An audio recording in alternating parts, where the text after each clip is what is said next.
a year after the successful test of the first Soviet atomic bomb, when in top management circles, the USSR was already discussing further prospects for nuclear weapons. Lavrenti Pavlovich Beria, one of the key curators of the Soviet nuclear project, performed at closed, a highly classified meeting with an unexpected proposal.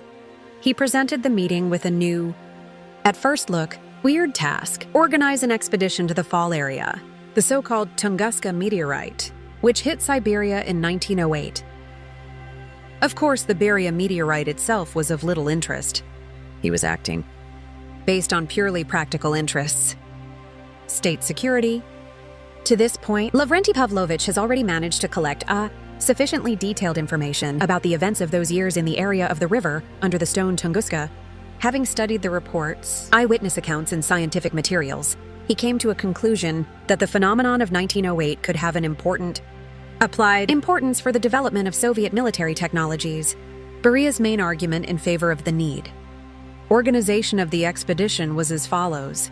Some experts believe that there was an explosion in Taiga, in its parameters similar to nuclear. The name of science fiction writer Alexander Kazantsev, in rumor, did not mention, although it was Kazantsev in 1946 who first made a sensational hypothesis allegedly in Taiga, suffered a disaster. Alien ship with nuclear engine on board. Kazantsev headed in those years one of the defense enterprises.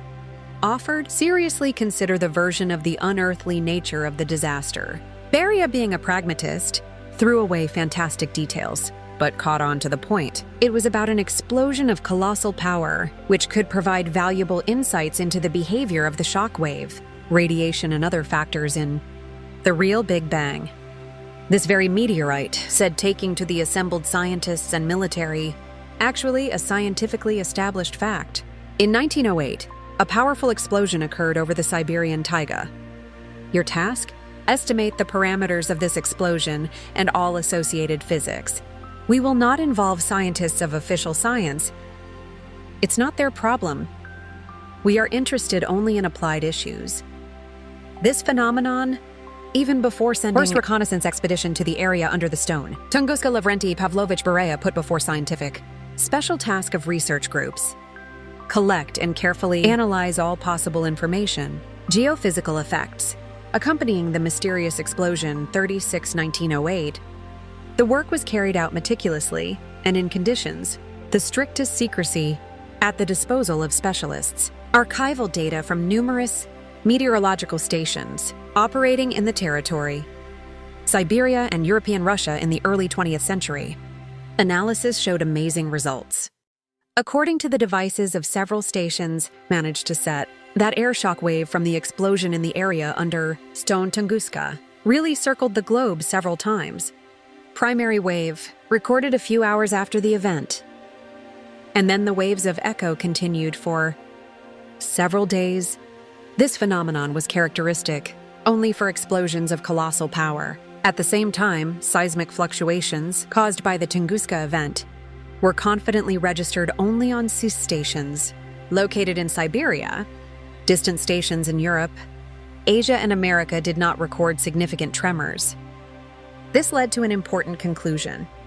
The epicenter of the explosion was at a significant altitude in the atmosphere, not on the surface of the Earth, where the microwave would be much stronger.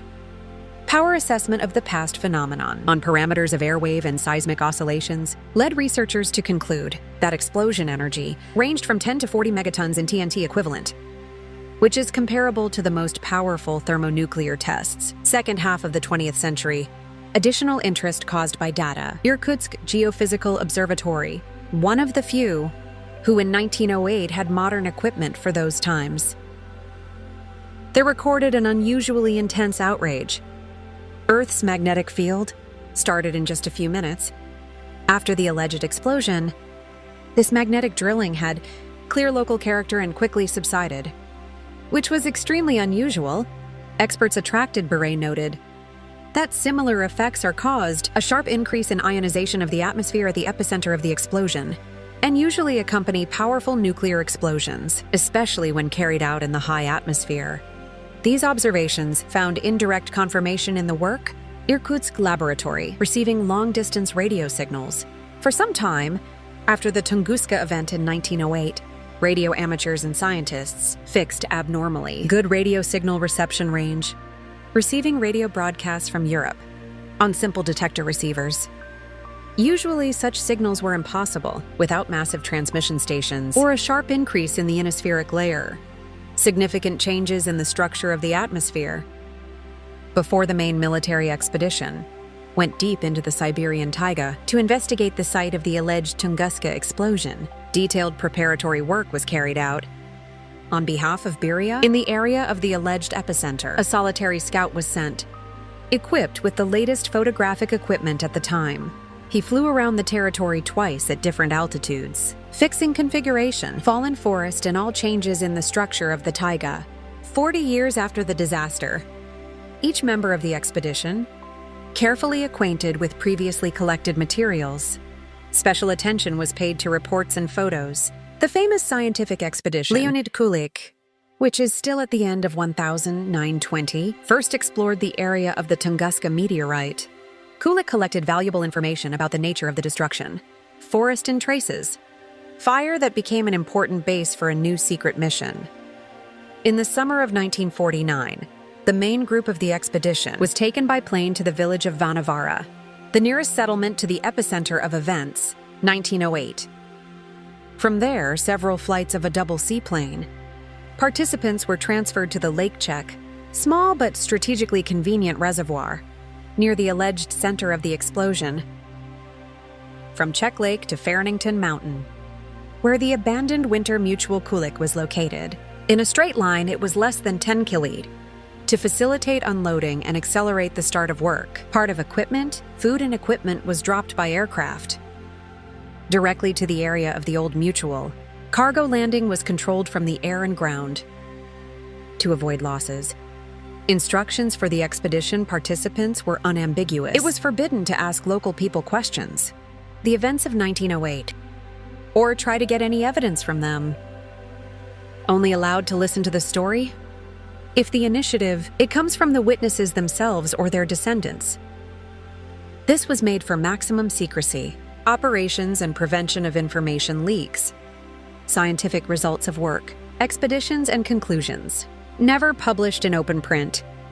They were significantly different from those that were subsequently voiced in scientific circles within the framework of official academic expeditions.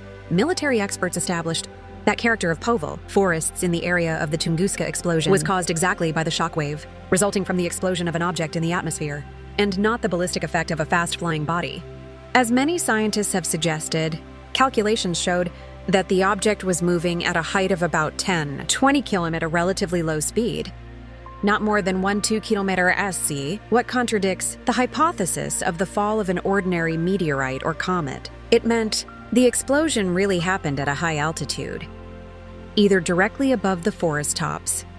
To same, at the time of the disaster, cloudiness was observed over the area. The meteorological archives confirmed, by the most modest estimates, explosion power exceeded 10 megatons in TNT equivalent. This level of destruction and specific physical effects allowed not to exclude even nuclear nature. Tunguska event. Officially, though, this version in those years was in no way advertised. However, despite numerous thorough checks conducted by experts in the area of the Tunguska event, certain anomalies were still recorded. Places in the area of the alleged epicenter was noted increased radioactive background. The indicators, though, radiation did not exceed life-threatening levels. The very fact of radioactive contamination of the area, more than 40 years after the disaster, caused researchers considerable surprise and anxiety. According to some experts, detected radioactive trace could indicate that explosion was clean. That is, characterless for a conventional nuclear explosion, massive emission of long-lived isotopes. It was giving the thermonuclear nature of the explosion, possibly triggered by processes, similar synthesis reactions, occurring in thermonuclear devices, but confirm or deny it by then methods was almost impossible. Returning to Moscow, every team leader, responsible for certain areas of research ballistics, radioactivity, light impact, mechanical damage, should have prepared a personal written report. Process. Reporting was extremely strict and secret. Elderly already in our days, Nut Petrovich Potapov, member of that expedition, recalled in memoirs, "I was then just locked in a separate office, alone with a typewriter, a stack of marked and numbered sheets of paper. Said write everything. What saw without much thought. Cassis was in that, what on the typewriter I did not know how to type at all. Pressed the keys with one finger. Afraid to do error, so my report turned out short. Basically telegram-style facts. Observation measurements. No discussions. Collective data analysis or discussion of the results of the expedition was not held. All reports were seized and disappeared without a trace in the depths of departments, RVS and special services. For most participants, the story ended there. They were forbidden to discuss what they saw even among themselves curious. What else before this expedition? In 1946, in a popular magazine around the world, was published the story of a little-known, then, writer Alexander Kazantsev. In this story, considered a completely non-trivial hypothesis, the cause of the Tunguska event could not be the fall of a meteorite, an interplanetary spaceship disaster. Supposedly, of alien origin, Kazantsev was based on what he noticed, strange similarity of consequences, Tunguska explosion and destruction. Recorded in the Japanese cities of Hiroshima and Nagasaki after the American atomic bombings, he paid attention to the nature of the Fox out, presence of a powerful shock wave, high temperature exposure and traces of abnormal ionization, atmospheres. His hypothesis looked incredibly cocky for its time, but it was she who launched a whole wave of publications. Studies and discussions on possible participation, aliens in the Tunguska disaster.